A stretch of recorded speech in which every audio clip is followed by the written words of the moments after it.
You too, what's up? This is your boy Tori.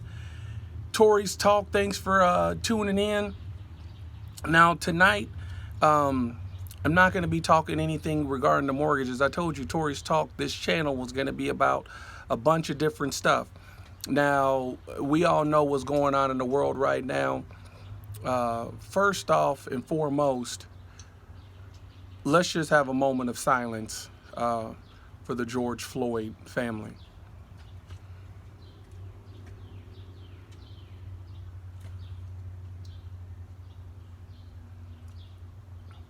All right. This Tori's Talk is going to be a little bit different today. Today, I just want to talk about just some of my takeaways from all of this that's been going on, and I really want this to be an interactive video. I want people to comment. Feel free to share. No hate allowed on this video. I want you to feel free to express your emotions. Say if you agree, if you disagree, if you feel the same way, whatever the case may be. I want you to express how you feel. You know, right now people are processing this. I saw a video by one of my favorite gospel artists, Detrick Haddon, the other day, and he broke this thing down. He broke the death down, and I'm gonna have to say that I do agree with him. He said that we saw a spiritual attack, okay, caught on camera. That the man who killed him was possessed by the devil. Now, if you clearly look at that man in them videos, oh man, I hate looking at that video, but if you watch that man, if you look into that man's eyes, you could clearly tell that that man was on another planet. That man looked heavily demonic, you know, that he had a strong demonic presence in him. Normal people don't do that kind of stuff, okay? That's kind of obvious. So what was called, the way he broke it down was that was how the devil wants us, God's people, how he wants us. He wants to put his knee in our neck, he said. He wants to put his knee on our neck is what Detrick Haddon said the other day. And that was just a strong analogy, spiritual attack analogy that he used that really hit home for me. And, you know, I thought about it, and I would have to say that I agree with that. It was a very, very strong way that he put that. And, you know, as I've been kind of digesting his breakdown / sermonette from the other night, you know, we really did witness a demonic attack, you know, on that man. And the thing is this is where I'm going to kind of put my own spin on it. You know, the man who had the demon in him happened to be a man that was fair complected, okay, Caucasian. The man who happened to lose his life, you know, looked like me, happened to have brown skin, okay? So now, anybody who's lived in America longer than 15 years has to know that there has been racial tensions in this country, you know, ever since the beginning of this country. You know, when the Pilgrims came over, you know, and Native Americans, tensions between them, tensions between, you know, not Native Americans, but, you know, Anglo-Saxon white Americans and, you know, blacks, you know, at the time, them bringing over, they weren't black Americans or African Americans, they were Africans. So there's always been some kind of racial divide, racial tension between, you know, people of different color. And so anybody who does any kind of history can see that and that they know that, okay? So God bless people, you know, before us, Martin Luther King, you know, Malcolm X, who helped change the way we think about ourselves as black people. And who also brought, you know, who brought people together as far as a human race, the way we think about each other, the way we treat each other, the way we love on each other. At the end of the night, one has to have love with themselves before they can love anybody else, truly. And that's with anybody, period, as a human being. So that goes a lot deeper than just black, white, brown, yellow. I mean, one person, you have to love yourself before you can love anybody else properly. And that's just just natural law, okay? Natural human law. So, back to what I was going to say now. I feel like, some of those leaders before us, those civil rights leaders before us,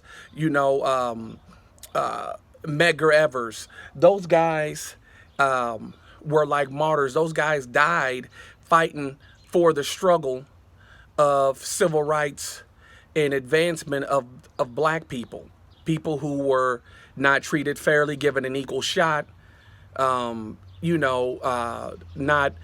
given raises, not getting the same pay, not getting the same opportunity. That's why you brought about the NAACP, groups like that, laws like the Civil Rights Act of 1964, Title VII, discriminative. Even me being myself, I've even endured being treated differently and unfairly in corporate America. When I bust my tail, I'm working 15 times harder than everybody else, than my counterparts, and I'm seeing them advance and me not advance. And I know it was because of the color of my skin. I'm just going to tell the truth. And people who know me knew that as well, and they felt so bad because they're like, how the heck did that guy get the job before you? People know the reason why, okay? People know the reason why. It's really sad. So if this situation, if this man losing his life, this innocent man losing his life, a guy that supposedly wrote a bad check, I mean, come on, for crying out loud. If he had to lose his life for supposedly writing a bad check to bring light to all the crazy stuff that's been happening to people of color, especially, I mean, let's just keep it specific and stay to the subject, black people in America. I mean, if he had to be a martyr, like the Medgar Evers, like the other innocent blacks before him, Trayvon Martin, Sandra Bland, and the list goes on, I can sit here and keep naming them, to bring light to the tragedies and the atrocities and the devastation, the heartache, the pain that we feel as black Americans, to finally start seeing justice and peace, peace, real fair equality. Lord knows, I hope it happens overnight, and I know it won't. But if people have to keep dying for this to happen, but I just hope that it just doesn't happen in vain. Okay, I hope that these deaths actually bring about true change, and that these people aren't losing their lives in vain. But I know that God has a way of taking devastation and turning it in to, oh my gosh, Lord have mercy. I know that God has a way of taking tragedy and turning it in to, turning it into something good. You know what I'm saying?